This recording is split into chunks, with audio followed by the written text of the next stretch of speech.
বহুদিনের মনের ইচ্ছা আজ পূর্ণ হতে চলেছে, কারণ বাবাকে দেখব বলে চললাম বাবার কাছে।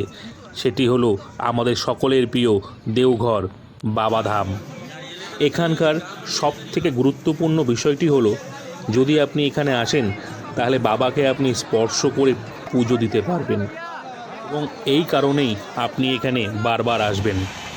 এই ভিডিওটি শুরু হওয়ার আগেই জানিয়ে রাখি, বাবাকে দর্শন করতে আমরা শ্রাবণ মাসের আগে গিয়েছিলাম, কারণ আমরা সকলেই জানি শ্রাবণ মাসে বাবাধামে বিশাল পরিমাণে একটি ভিড় হয়।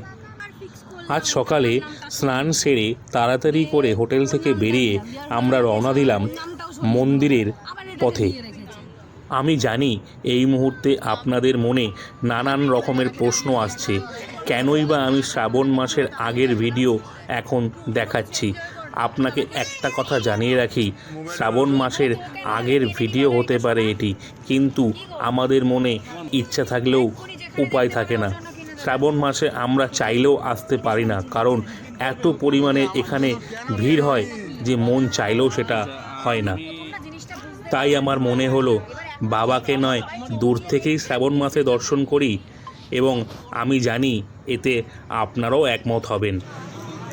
এই মুহূর্তে আমরা সকলেই চললাম পুজোর ডালা কেনবার জন্য দোকানে, এবং রাস্তার দুধারে প্রচুর প্যারার দোকান দেখা যাচ্ছে, এবং আপনারা সকলেই জানেন দেওঘর কিন্তু প্যারার জন্য বিশাল বিখ্যাত। এখানকার প্যারা খুব সুস্বাদু হয়। এই ট্রিপটিতে আমার সাথে আমার অফিস কলিগ দীপঙ্কর দা এবং তার পরিবার রয়েছে।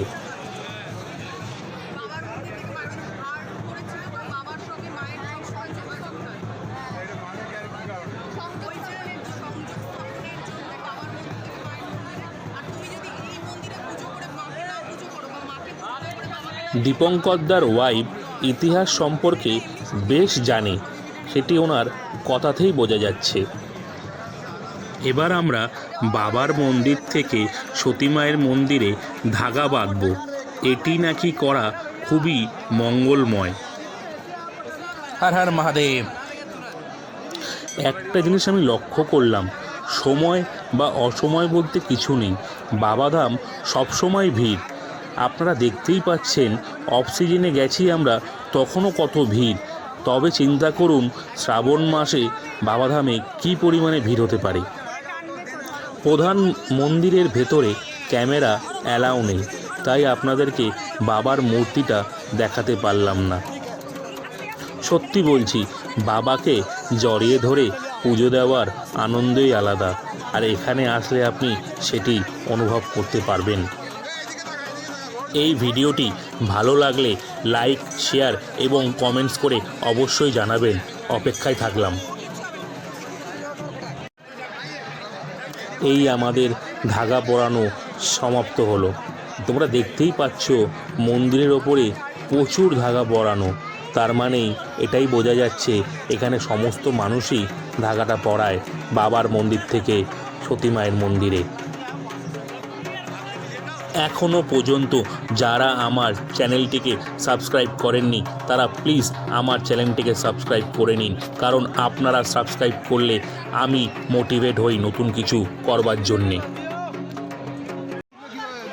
এখানকার পুরোহিতরা মন্দিরে যেভাবে ওঠে আপনি দেখলে মুগ্ধ হয়ে যাবেন।